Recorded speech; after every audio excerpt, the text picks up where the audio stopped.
guys? Hope you guys are doing good. Today we're going to be looking at a stock that I'm invested in, that I've added a little bit to recently, because I think the risk reward is there. The market right now is in a pretty interesting spot, and I think it's created some buying opportunities. This being one of them. Before I get started, traditional disclaimer that this is not financial advice, legal advice, or tax advice. This is just what I personally am doing. I'm letting you know for, entertainment purposes.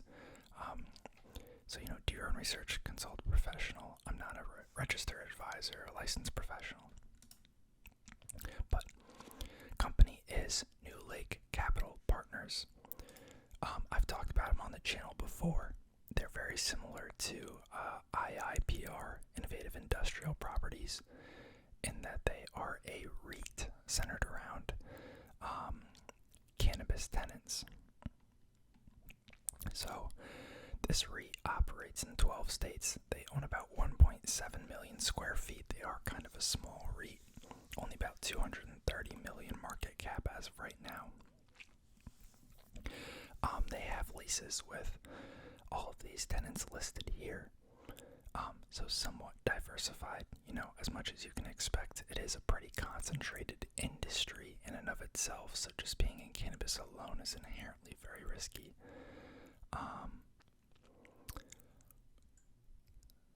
And they focus in limited license states, so states like Oregon or Washington, where pretty much anyone can open a dispensary or have cultivation facilities. They don't operate in those markets. They operate in markets where it's much harder to get licenses. They do pay a very nice dividend, $1.56 a year at the current stock price. I believe it's around 12.5% yield. It is a small company, not a ton of volume. It has had a pretty rough time. Then again, so have most of the other real estate investment trusts. IIPR, the big brother of this company, has done considerably worse. I really like NLCP for their one, growth potential because they're such a small company, but two, they have literally no debt. $3 million of debt in terms of total liabilities. They have about $23 million. And so if you look at the breakdown on assets versus liabilities, the equity is super high. I mean, you have a book value per share of almost $20 with the share price at its current price. I don't know. To me, it seems like there's a decent margin of safety there. Now, why is everyone so pessimistic on them? To start, cannabis has had a rough run of it. A lot of their, operators are publicly traded companies, about 65%. And two of the main ways these companies raise funding is one through private capital raising. So that's going to be your venture capital, private equity, etc. And the second way is through issuing shares.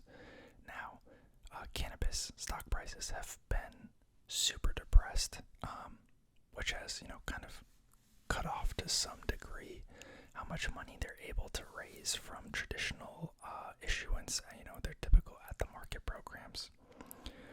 And then as far as VC and private equity, sure, it's still out there, but they're definitely, that activity has contracted a lot. We're kind of in a recessionary period. So there's concerns around tenant health and tenants' ability to pay rent, and that's very justified. IIPR, so New Lake Capital's big brother, they had a tenant go under, and so there was issues with rent collection there. And now we're starting to see a little bit of issues within New Lake Capital sales properties. They announced that for this first quarter, revolutionary clinics, so if we go back to their presentation right here, about 10% of their revenue total,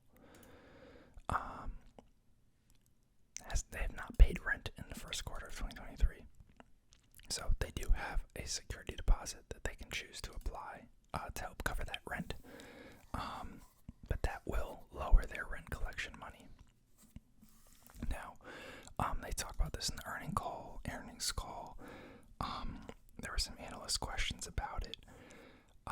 They don't see it as a long-term issue. I mean, obviously they're incentivized to say that no matter what. But the Massachusetts market is relatively strong. And it more has to do with an issue they had with some yields, supposedly. And, they're actively working to resolve the issue, help the client in any way they can, and they have some sort of inside look into a lot of their clients' books. So we'll see what happens.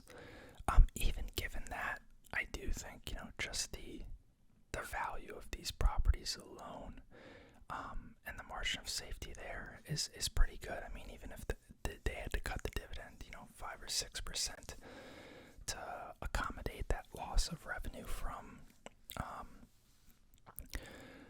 revolutionary clinics, it's still a very attractive deal to me.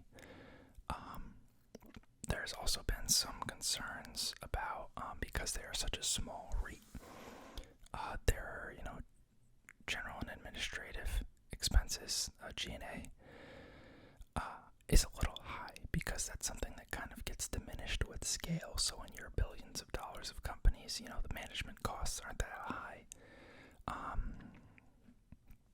In this scenario, because it is only a company worth a couple $100 million,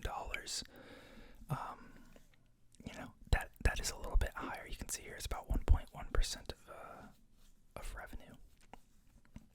Part of that is also tied to a slightly enlarged payout to the, I believe, CEO that retired this past quarter, or year, I can't remember when exactly. And there was some sort of severance package or something along the lines of that, that he was granted upon exit. So I do think that is artificially inflated. I'm not 100% sure on that, but I remember them discussing that on the earnings call. And then lastly, I talked about the value of their assets in relation to their liabilities, where it puts their book value at per share versus where the stock is currently trading, which can kind of give an estimate of, liquidation value.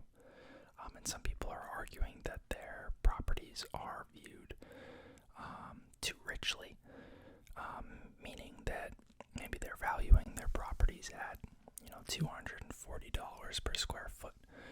And people are like, oh, commercial real estate should only be valued, in the $100 to $160 per square foot range. That's so high. Like, they're lying about their property values, or like they'd never actually be able to get that and retrieve the money that they've sunk in. But I'd say that these people don't really understand what cultivation facilities are. Something like 90% of New Lake's properties are cultivation properties. These are highly retrofitted commercial properties. They're not a traditional warehouse. And there's all sorts of technology and equipment that goes into making these facilities compliant with regulation, as well as, capable of producing quality product at scale. And I think that is very much rolled into and factored into the costs that they claim for per square foot rates. And if you actually look at market rents on the industry as a whole, they're actually slightly below where a lot of other cannabis operators claim their property ranks in terms of dollars per square foot. There are, even other comparables outside of the cannabis space that have niche commercial properties that are a little more special. One called Amerigold comes to mind.